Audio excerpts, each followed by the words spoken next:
supervisor of elections, who in turn appointed district commissioners as returning officers. And when I became Attorney General, I was basically also now the chairman of the Electoral Commission. I was in charge of the elections in this Republic of Kenya. But I can tell you that I revoked that legal notice and restored the function of conducting elections to its rightful place, although the President continued to appoint the commissioners. Just before I revoked the legal notice, I was surprised when I was invaded in my office by all the opposition political parties and the leaders at around 6:37 p.m. as I was working.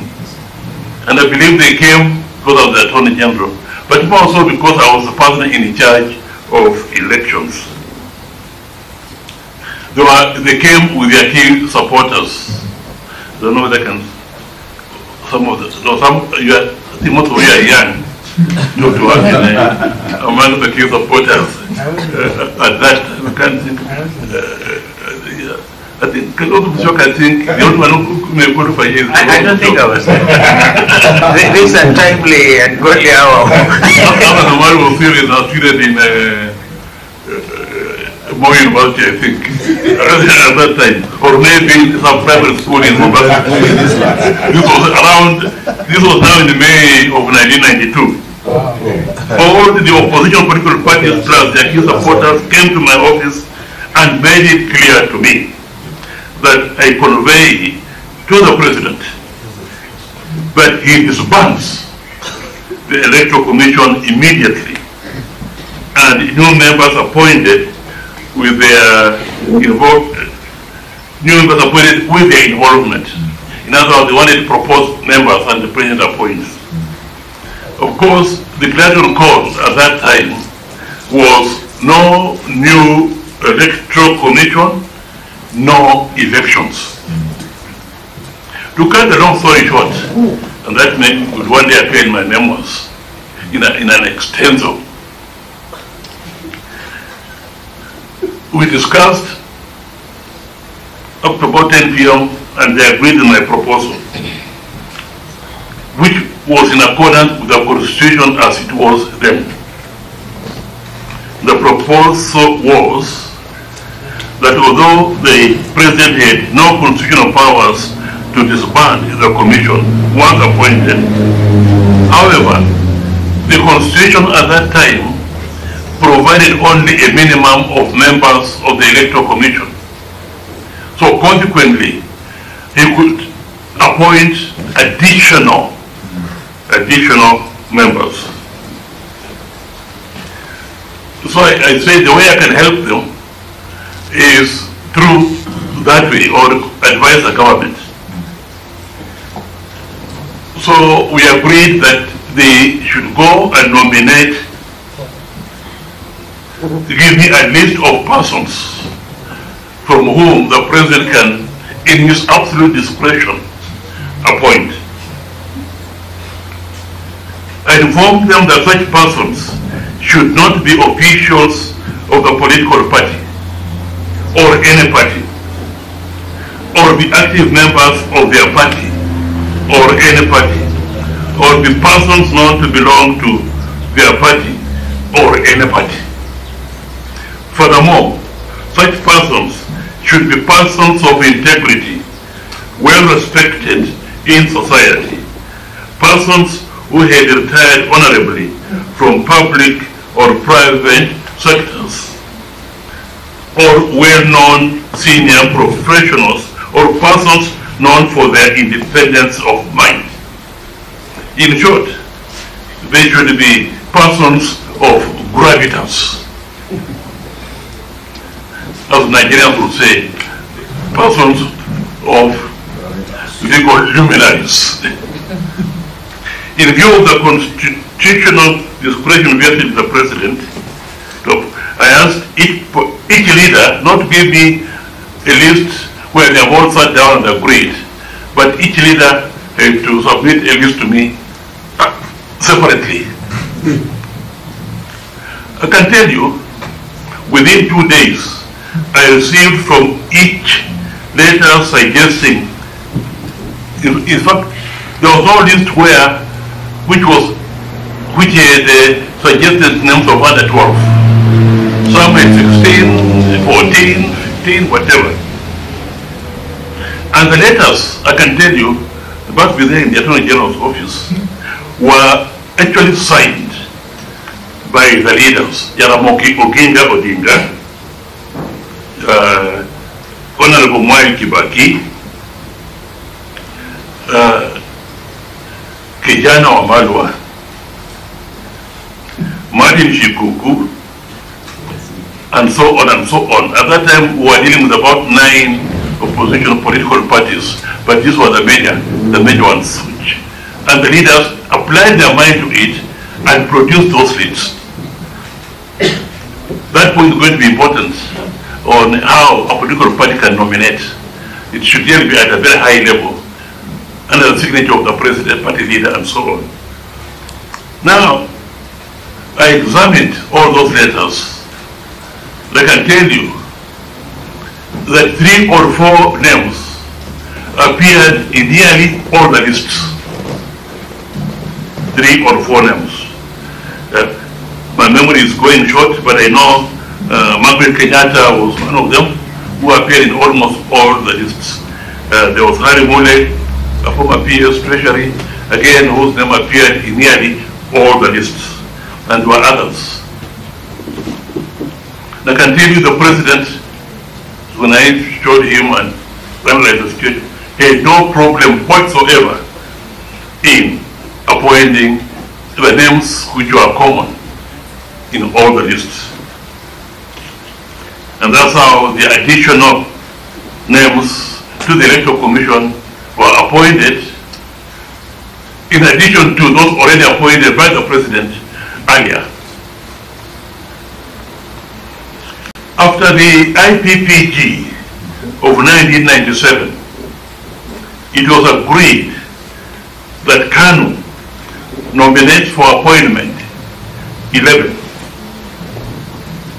and the opposition parties nominate for appointment 10, and they did so. And the Electoral Commission was the largest I ever known, had 21 members. You know, elected or appointed by the president on the nomination of political parties, direct nominations, political parties. And like before, in my situation where I said, give me a number of names and we shall decide from there. So they were just appointing a name and that is it. Of course, you'll agree with me that 21 members are a bit unwieldy. But let me remind you that this is the Electoral Commission which delivered the 2002 general elections, whose results were uploaded and accepted locally here in Kenya, regionally and internationally. And I believe it was the only general election in the multi-party era, and that is after we amended the constitution, where no election petition was filed challenging the election of the president. So what I'm trying to say, when you're considering these issues in a sober manner, don't try to demonize the fact that political parties should not nominate. I think that should be on the table, because our history has shown it, as I've seen it. The chairman, yeah.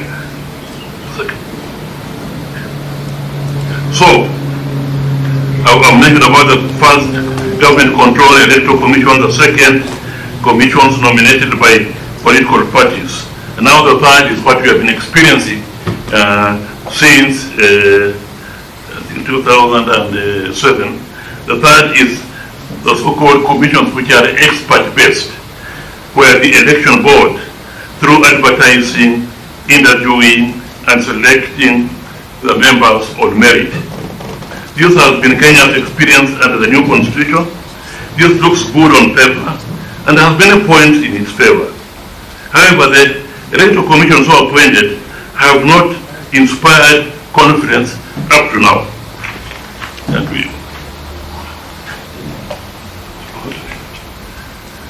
But its major merit is that the members are supposed to be experts, they are non-partisan and not affiliated to a political party. However, we have noticed that the selection board, the Raila agree, even on method of scoring points, and that method can also be interfered with by ensuring that a member gives very high points to the one he favors and very low to the one he doesn't like, so that when it comes to average, somebody goes through. And in fact, I believe you have heard here allegations that even on the last electoral commission, some of the commissioners, although it was through that system, that some of the commissioners were appointed as a result of maneuverings by certain political powers or political or eminent politicians. So it can also be manipulated, in other words. To cut a long story short, what is my proposal? My proposal and recommendations, having studied the three matters of appointing commissioners, is that we have a mixed system of some commissioners nominated by political parties and some commissioners appointed through a refined system that we now have. In this way, the benefits from both ways can be realized. I suggest that what I'm suggesting here can be refined in further discussions, particularly amongst you and amongst the political parties and other key stakeholders. I suggest that the top 2 or 3 political parties should nominate people for appointment, direct appointment to the electoral commission. And they should, the top 2 or 3 should nominate 1 commissioner each. And the rest of the political parties should jointly nominate 1. The persons to be nominated, that's a procedure, by the political parties should meet the said criteria, which I've already mentioned, is the criteria that I used and which the political party has accepted and which they implemented because they gave me really proper names. People of integrity, well-known reputations and whatnot. They gave me those names, and out of which we appointed, that criteria can be used by the political parties in suggesting the names. This can, of course, be refined properly. This will enable the Commission to have persons of gravitas and also experts. The persons of gravitas, you see, people who, if you appoint, they can just say, yeah, that one may agree. You know, such a person, I can tell you, is not likely to apply and be subjected for shortlisting and for appearing before a panel of youngsters and whatnot and so on. He will not. But such a person can only be appointed by elder statesmen who are the party leaders or leaders of the coalition of parties, just directly without any problem. So this system will enable such persons to be appointed rather than this other system that we are having. And so once the political parties are appointed, then the balance of the commission can be appointed through the system that we have with proper amendments to take care of the weaknesses that we have seen them have. For example, I would suggest on the issue of reconstituting the constitution. And probably the Political Parties Liaison Committee, constituted under Article 38 of the Political Parties Act, could play a role, and therefore the Act should be amended for it to play that role.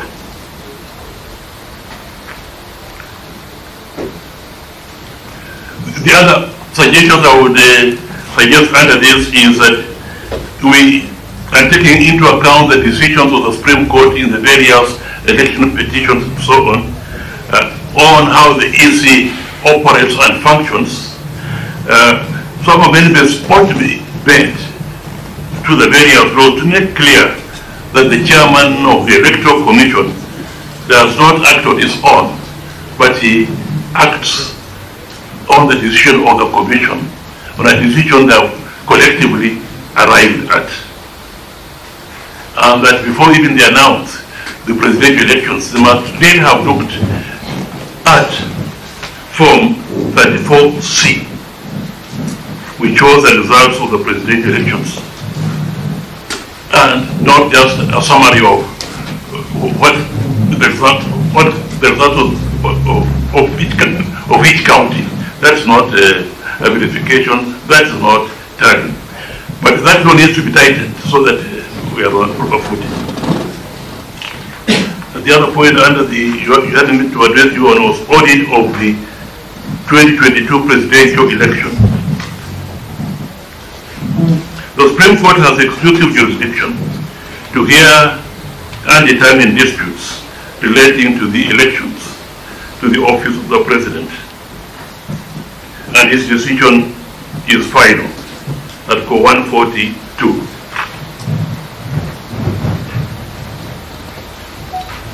To my mind, the audit cannot change or reverse the decision of the Supreme Court through a constitutional and legal process. The audit is like a post-mortem, which cannot revive a dead body, but can tell you the cause of the death. And that's what we want to know in this audit. We want to know and identify the shortcomings, the weaknesses, the loopholes, or the shortfalls which should be rectified before the next election. In fact, this is the only way you can improve on the electoral processes and instill confidence of the people in it. In my mind, in fact, such audits that we are asking for, it should be held after every general election, proper audit, so that we can progressively improve our electoral systems. Many election observers have observed that normally the election process up to the polling day was credible, and counting in the polling stations was technically professional. The problem lies in tallying, tabulation, and declaration of results. The issue of whether or not the server should be opened has engaged the public debate for some time now. The more debate on this matter goes on, the more suspicions are created or raised that where there is no smoke, there must be some fire. This has left a doubt or a lingering thought in the minds of people that it may not be that the figures in the portal are different from the figures in the server.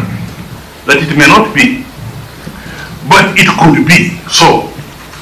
And this may repeat itself in the next election. If the same is not cleared, if these doubts are not cleared, it could erode confidence in future elections and reduce the figure of people participating in such elections.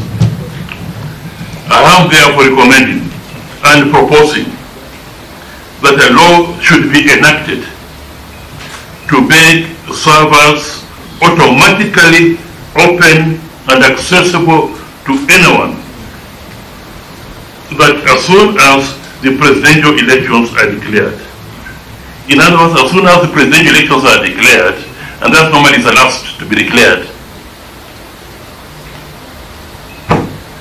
the server should be open, and it should be open and accessible to whoever wants to access it. Rather than these arguments we have been having in the 2013, 2017 in the court, go and open the observer. How we cannot open because of some foreign company has some rights, I don't know, intellectual right over it, we can't just interfere. I think it should be very clear to whoever comes to assist us that the servers will be open. And we can only do that if we make it a law that the server will be open as soon as the results are declared, and will be accessible to every person, and even those who want to file petitions now, they can use it, the information there to file their petitions.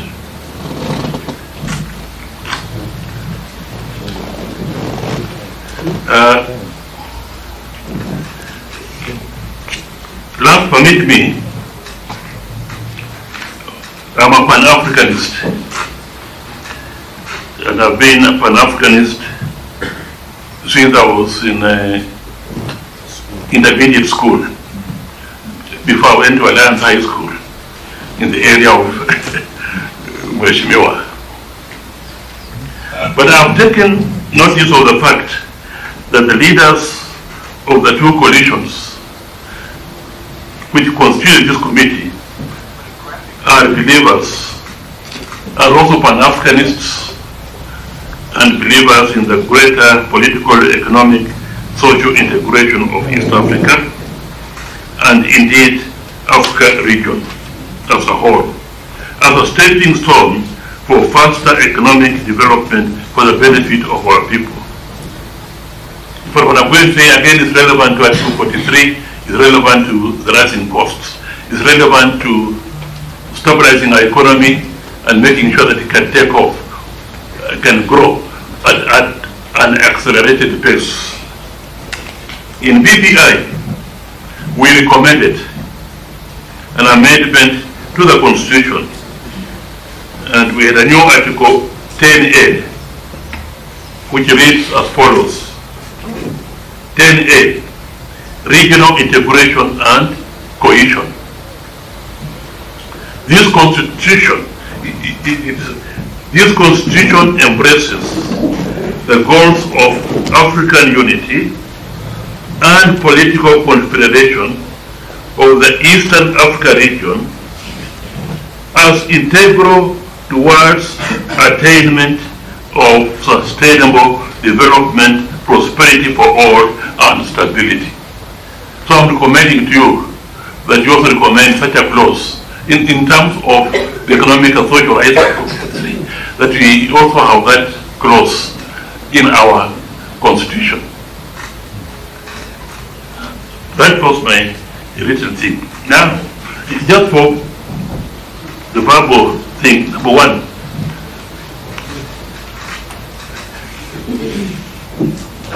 I looked at your terms of reference, and I wasn't sure whether you can recommend additional or reduction of counties. I was not very sure on that, and therefore I did not write my thoughts down. But since it appeared before you, just on the cuff, I can tell you that that's a very, very sensitive matter.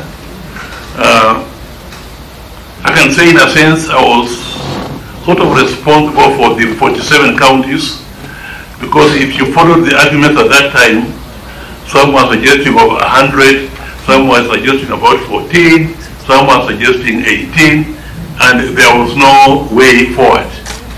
But when I suggested that we just follow the districts which had been recognized in law in the Independent and Boundaries on the Provincial and District Boundaries Act, which I piloted through Parliament in 1992, that we just accept that as a model, and so 47 counties, everyone agreed, and we have 47 counties. Now, to take the very brave step to add, or take a very brave step to deduct, I suggest it's not a matter that can be lightly handled through a committee which has limited time and which has more pressing, important issues to decide. And therefore, I suggest that if you think that there's a merit in either adding and either reducing, maybe you recommend that the matter be separately handled properly by another body or whatever, people to look into the matter more carefully. That's number two. Two, I also had some suggestions, but I think here you are within your mandate. I have been a senator, and I'm glad the leader of majority is here. He worked very well, and he has really matured over a very short time. He keeps a very young man and he has matured so quickly. And actually, there are two senators. One is him, and the other one is now the governor of Nandi. I have followed their career, and they have done very well. And I must pay a tribute for the system that allows such young people to come up and progress. I feel that if you have the time, you look into the place of the Senate. And I believe the place of the Senate should be strengthened in terms of legislation and in terms of everything else. And also to support the Senate Oversight Fund should be done.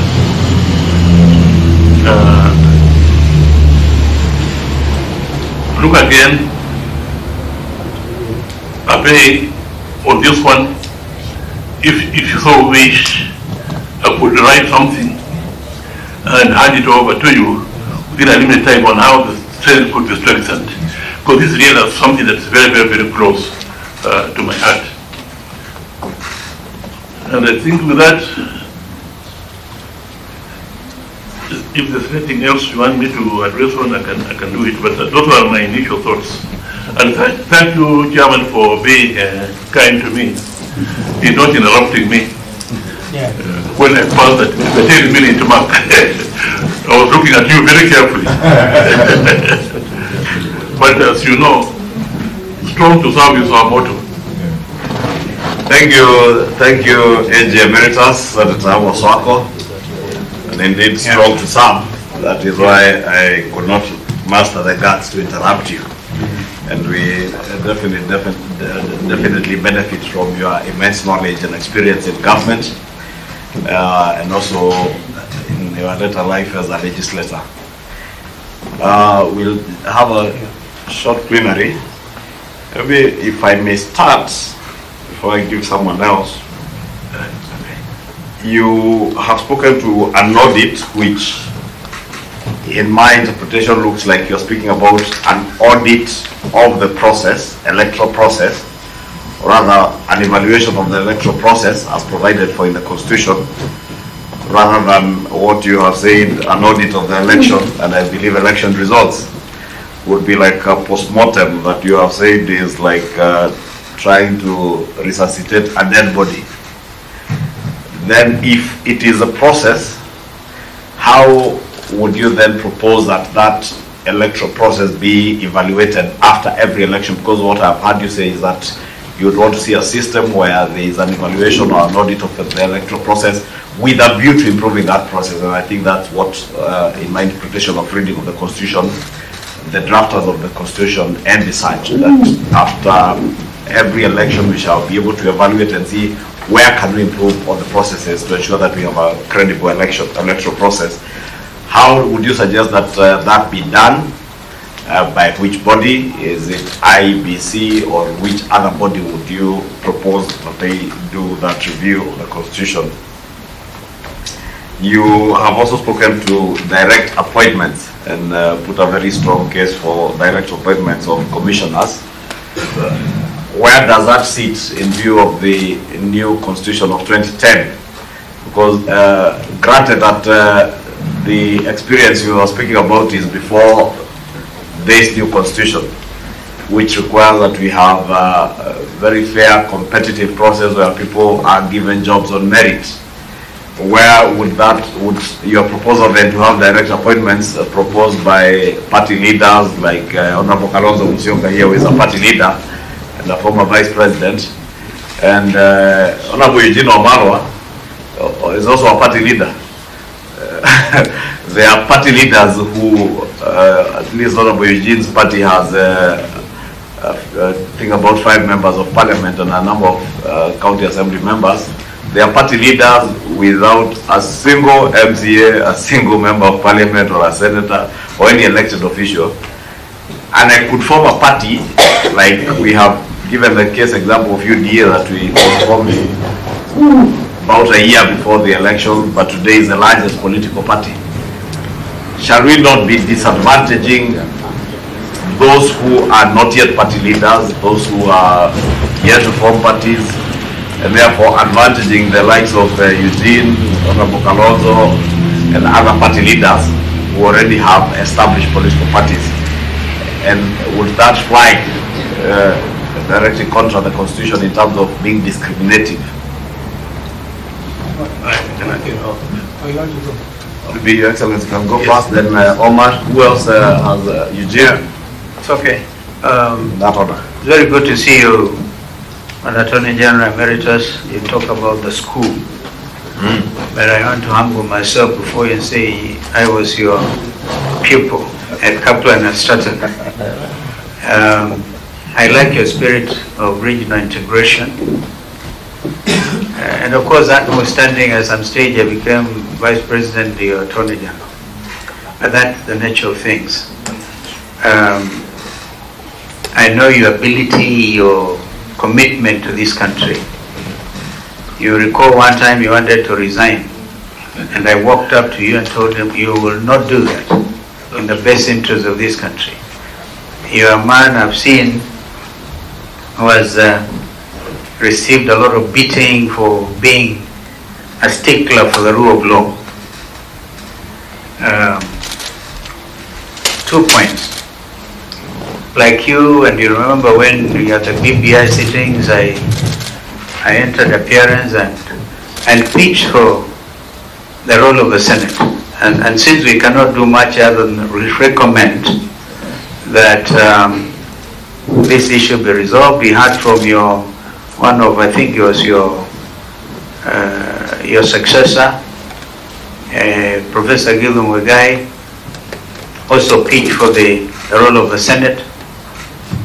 And you have one up against him because you've yourself served as a senator. What I liked about your selection of IB's commissioners, and I don't think it goes necessarily against what Kimani Ichung'wah is arguing, is to think of persons with gravitas. And you say they will never apply.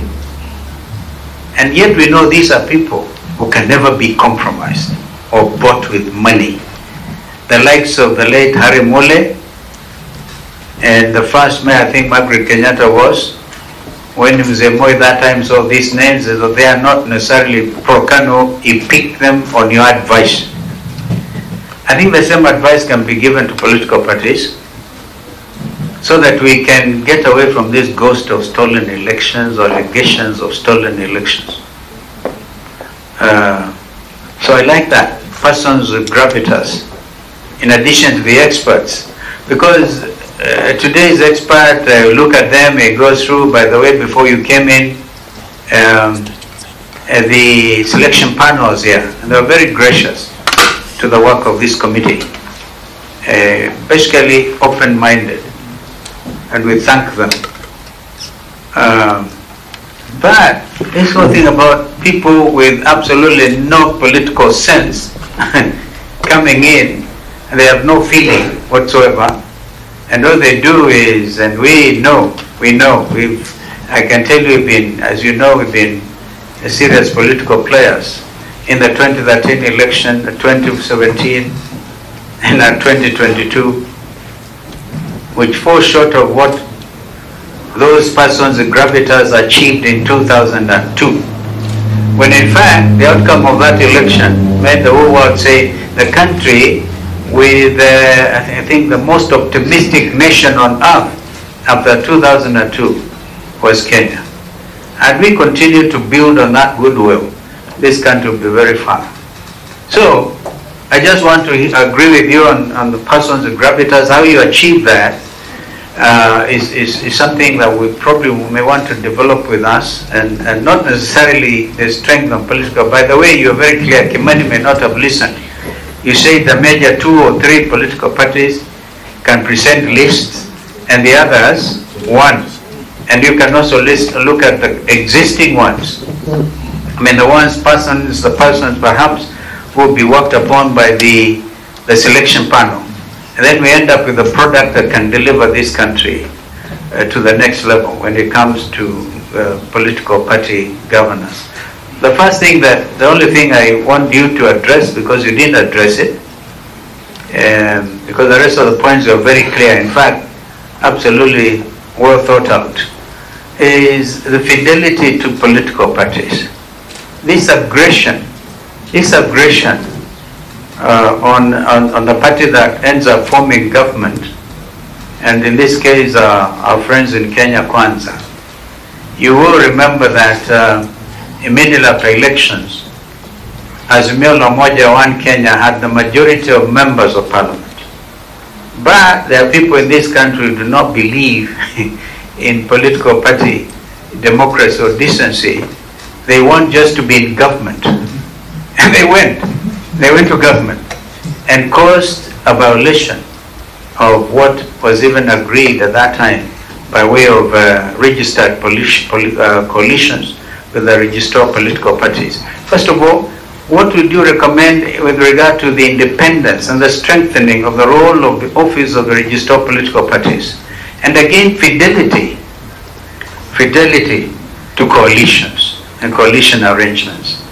Because then whoever takes over power at a particular time will say, I want the numbers so that I can carry out my legislative program. But it appears to me, if we are to borrow the example of what's happening in the United States today, the Republicans are the majority in Congress, and the American people are teaching us something. You negotiate and even end up like they did last night, say, let's leave out this matter of funding the war in Ukraine and look at national interest. And then everybody ends up feeling a bit more accommodated. President Biden is a president on Democratic Party, but Senator McCarthy, of course, they want to impeach him now. The extremists on Republicans want to impeach him for considering what they've given. But since our Constitution 2010, I'm sure you'll agree, has drawn heavily from the American model, presidential system. I think that it probably will make this country be in good standing if we then can follow some of these ethos and avoid disorganizing, dismantling in a very dismissive manner political parties that take time to put together, coalition arrangements that they take time to put together. Of course, the idea of a post-election coalition is also possible, but immediately after an election, in a country as divided as we are, right now divided right in the middle, and then you have a head of state who probably say, I want to stamp great authority. He ends up doing that, but at what cost with regard to political party democracy? Thank you. Thank you very much. Since everybody has said something, as a writer before their remarks, I'll also say that my time at the Senate was made extremely useful by the likes of you, the late Haji, Raitu Murungi. You're able to clarify to Junior and I and those who cared to sit down with you a lot of the episodes of history where on the decisions that were taken at that time by the former president and some of the decisions that were made by very great leaders. And you told me that to publish your memoirs, some people have to be dead. So I heard you talk about your memoirs. I'm confident those people are now dead. you actually, that was the joke you had, that if you were to publish your memoirs, some people must not be there. And that meant they must be absent from life, from the earth. Two, But they have their successors and assigns. Estates could go for you. You never clarified that. Maybe you can clarify now. Number two, you make a very flowery reference to the elections of 2002, and that there was a bipartisan IPC as a product of the IPPG. But also the margin of victory between Uhuru Kenyatta and the late Mwai Kibaki was so significant that no Tarakanite could turn it around. And in fact, I'm one of those who was very critical of the Moi administration. But one greatest act of statesmanship that is corroborated by both President William Ruto and former head of public service, Sadi Koskei, is that when everybody was waiting for Moi to do the magic, the late President Moi asked Uhuru Kenyatta to concede, which led to the concession at Serena. We need to have a culture of conceding elections. Whether we are the country, in terms of big margins of victory, it is not specified.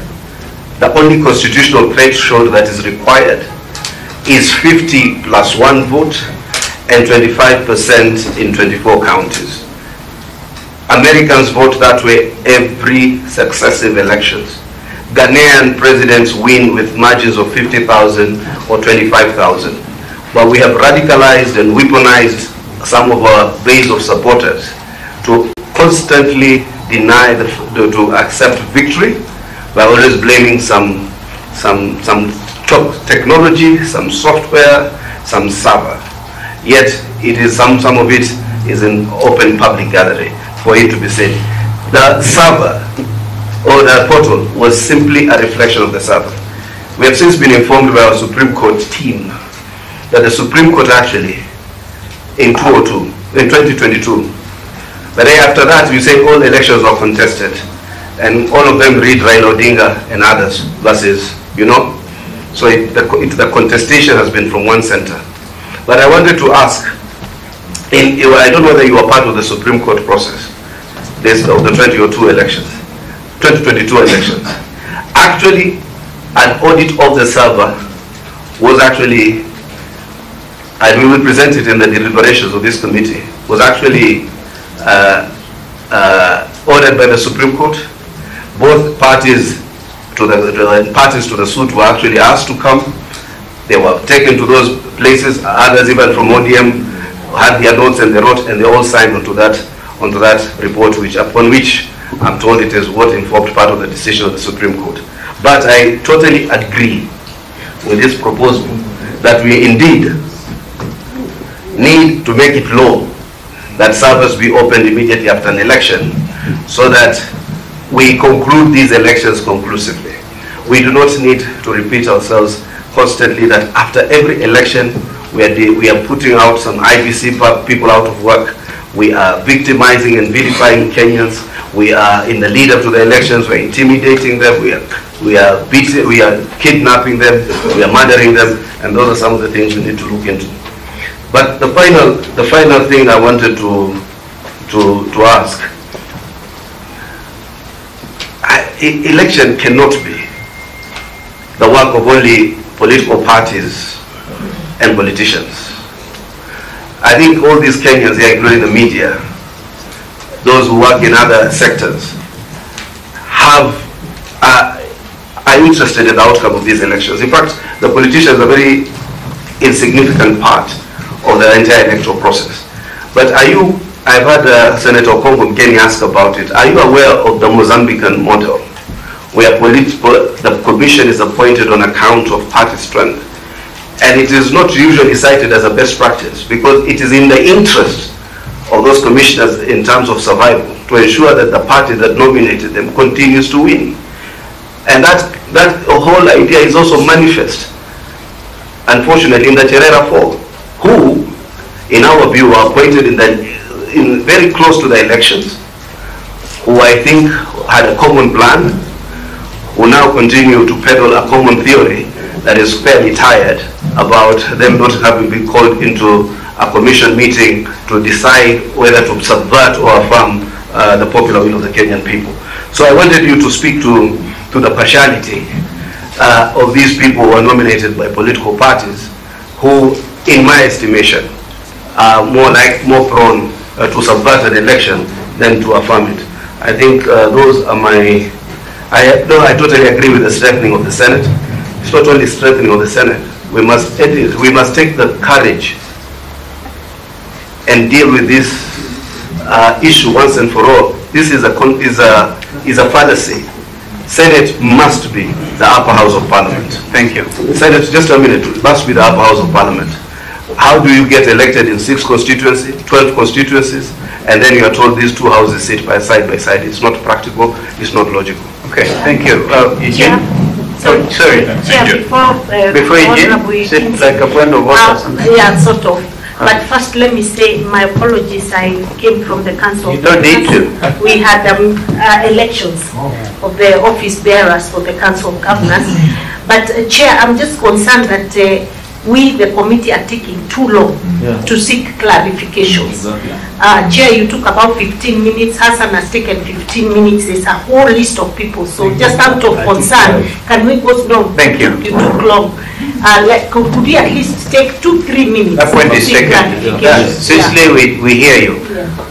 Please, Eugene. Thank you very much, to Honorable Chair. The gentleman before us happens to be my namesake.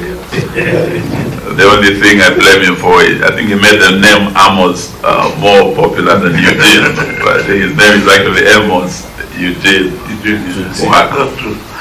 And one thing apart from sharing a name with him is we share love for Shakespeare. This gentleman is my late brother, true Shakespearean. And your presentation really touches one of Shakespeare's famous lines, to be or not to be, in Hamlet. Indeed, there's a tide in the affairs of men. This is a tide. You don't catch it at its height. Yeah. This country could go hayway. Anyway, continue. Yes. Yes. So, the elephant in the room, and I'm very happy that you've touched on the critical issues. We have about 5 issues. We have 25 days to go.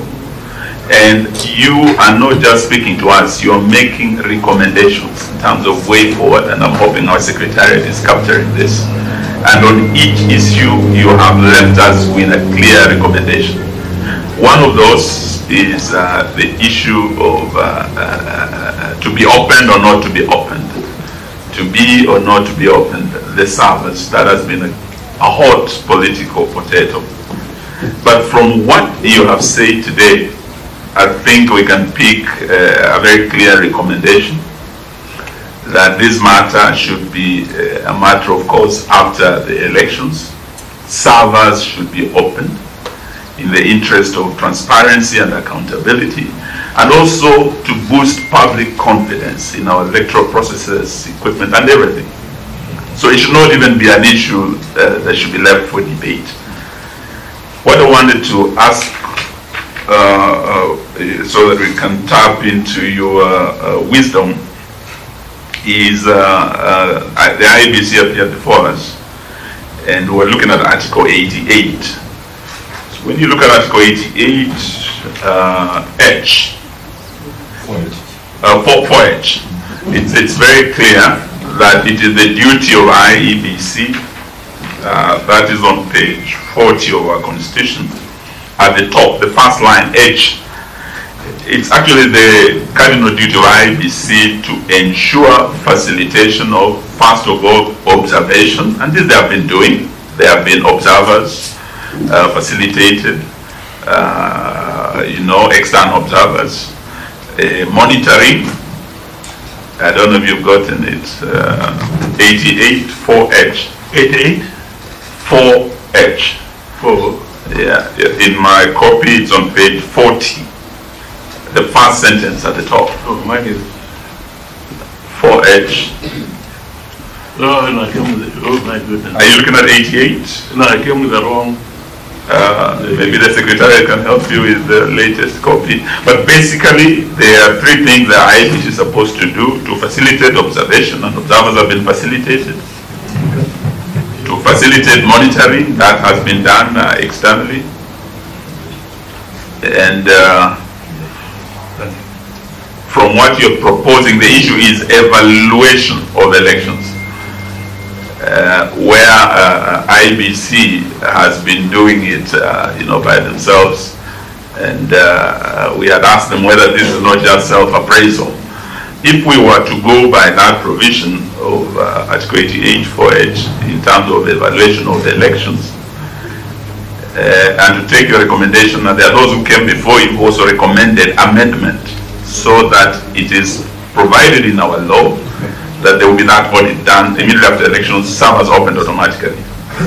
Would that fall within your recommendation? And that you can make in your further written submissions. You can look at the law, and it will help this committee in terms of those recommendations.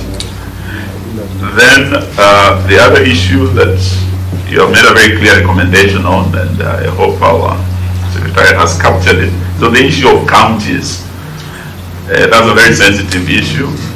You were the AG, I think when we had the Akiwomi report, you did make your advice to that commission, and the tribal clashes of 92, 97, and whatever happened. So in terms of adding or subtracting, to have or not to have more counties, it's another hot political potato, and we are happy with your recommendation that perhaps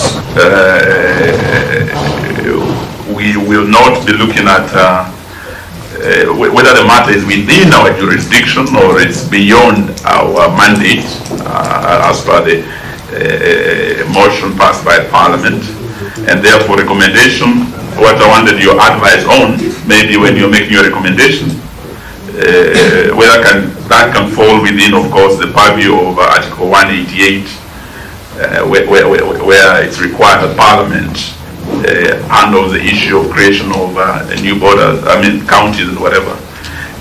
That will be very helpful in terms of a way forward and in terms of recommendations. Lastly, we have the issue of course, the two-thirds gender rule. We are looking for that clause that disappeared. I think you are saying that could really resolve the situation of the two-thirds gender rule. Because in the county assemblies, because of the law that we put there, Article 177, we have achieved in all our 47 county assemblies. But in our National Assembly and I think Parliament, we have a problem. I think you can help us find the clause that disappeared that could have actually resolved this. Be more specific in terms of recommending, so that we can pick it as part of a recommendation to resolve that issue. And lastly, the issue of Article 43 and matters of socio-economic rights. That also, I think you made some very, very good recommendations. It's an issue that, of course, our colleagues in Kenya Kwanza didn't want on the table. But you're saying there is, it's a national crisis. Kenyan suffering don't belong to Kenya Kwanza or Azimio. They are all Kenyans suffering, regardless of how they voted. So there was the recommendation you were making about a national consultation, NCG. I think that's a very good recommendation, which I'm hoping will also capture. But what I wanted to ask is, I think during Kibaki's time, when we had this economic crisis, Kibaki came up with the economic recovery strategy and a team that was tasked to actually address the crisis at the time. I remember during Moi's time, when we had a similar crisis, he came up with a dream team that included people who are not even his supporters, a cross-cutting team of experts and people like Leakey and others who didn't agree with him politically, but a team that would be brought together, broad-based, and with the necessary expertise, economic and legal luminaries, that could actually be recommended, so that we say it is no longer Kenya Kwanza affair, it's a national crisis we are facing. Let's come together and let's reason together. Well, thank you. Maybe we give you time to respond now. Because in the interest of time and what Cicely was reminding us of, I think it's good. And again, thank you. We are not raising any issues. I think we're very clear. Mine was just I thought you have raised a very important issue on the issue of bicameral house vis-a-vis the Senate. It was very clear. I wanted to make a small request that you don't make it off the cuff. You send us a write-up on your thoughts. Well done. Yeah. I had actually given him one myself when they were sitting at KSCC. Maybe just to enrich it and see what we can do. Over to you, Amos Wako. I wish to, this is my answer, Mose. I'll start with which text you use. Let me use this one so that I'm not now seeing it clearly. First of all, let me thank you for the comments you have made, which have all been very positive, and that's the way it should be. Mr. Chairman, your committee can even make proposals for amendment. I do not think that the proposal that political parties appoint in any way contradicts the Constitution, but if you feel it somehow contradicts the Constitution, but you like the idea, then you can do a slight amendment. And if you want me to help you, I can do it.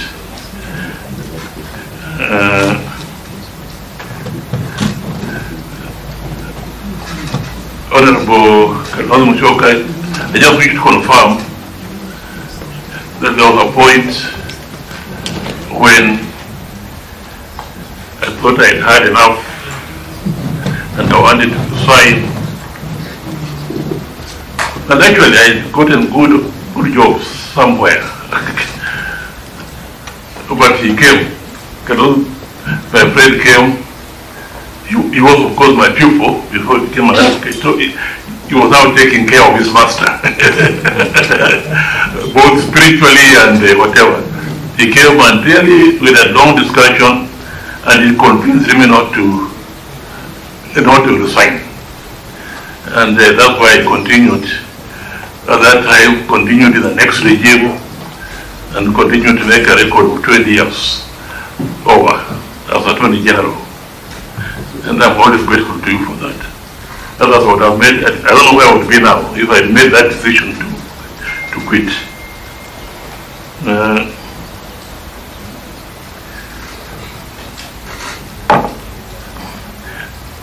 Honorable Kalonzo, you asked about fidelity to political parties. To me, the situation to me, that one is very, very clear. Kenya is a multi-party democratic state, and anything that undermines that should not be acceptable. But more important to me is that wananchi, the people, the sovereignty of this country rests in the people.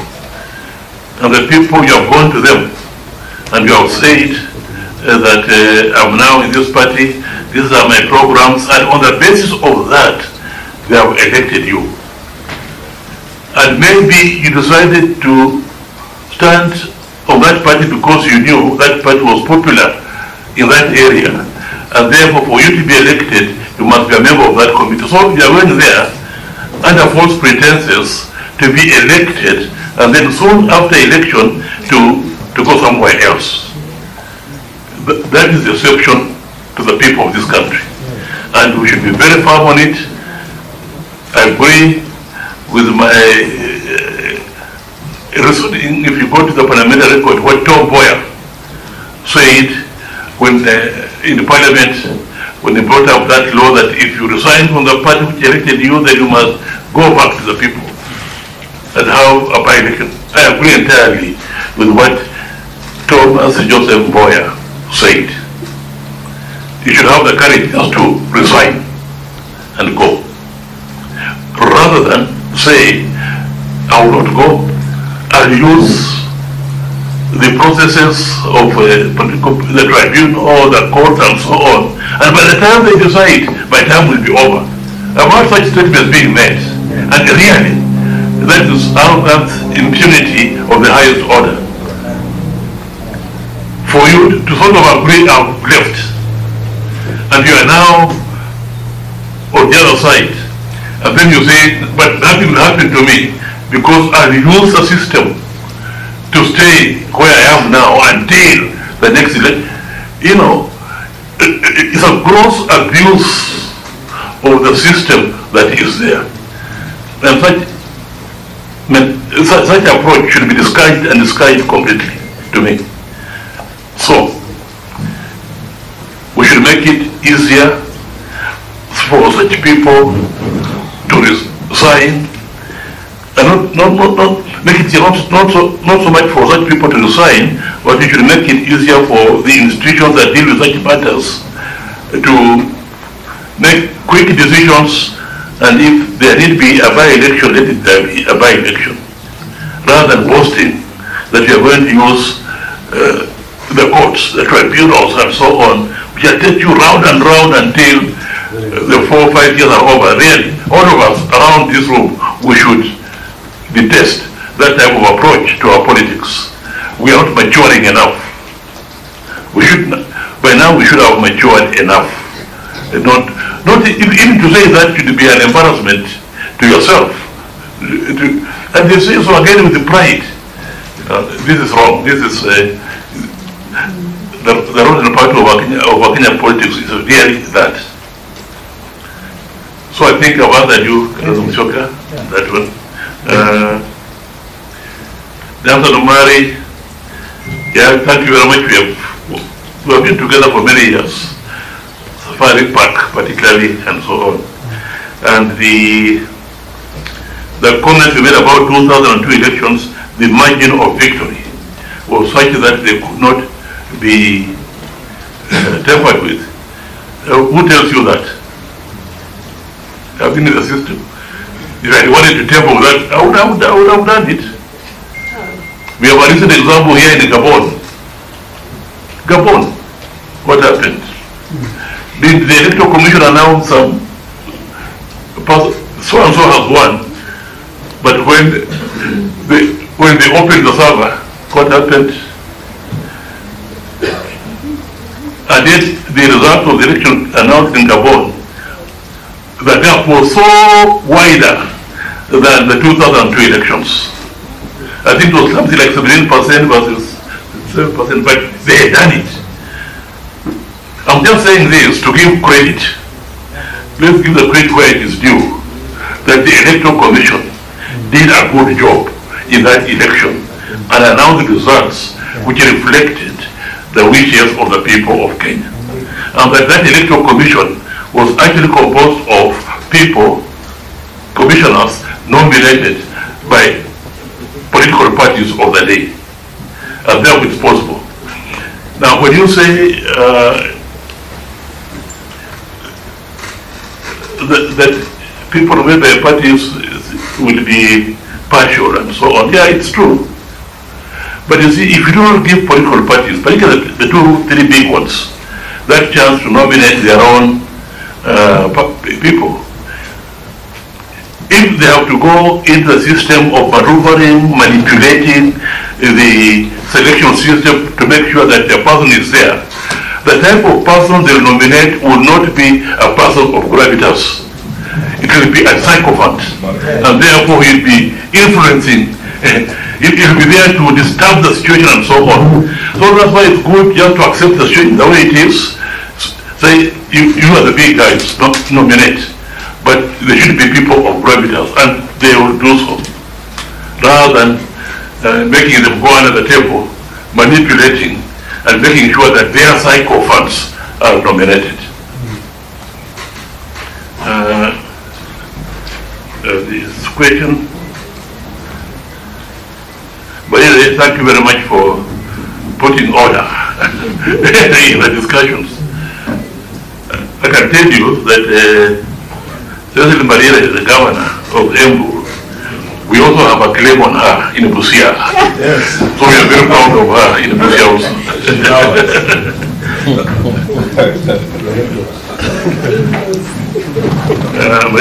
I think, you mentioned quite a number of things which, in a sense, I agree with.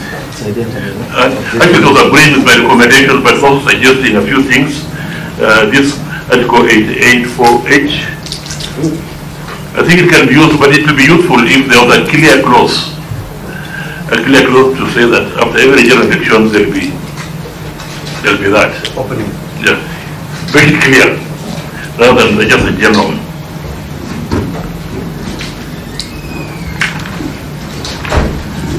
I think that's basically what. Senate. Anything else? Well, thank you. I can say I'm available. Yeah, thank you. Please enrich our thinking. Including, by the way, this thing, Zambians went, and I think at some stage, Hassan and referring to again, talk about Frelimo experience in Mozambique and Renemo. But Zambians have actually decided, rather than have this electronic transmission, they will do it manually. I don't want you to answer now, but perhaps give it some thought.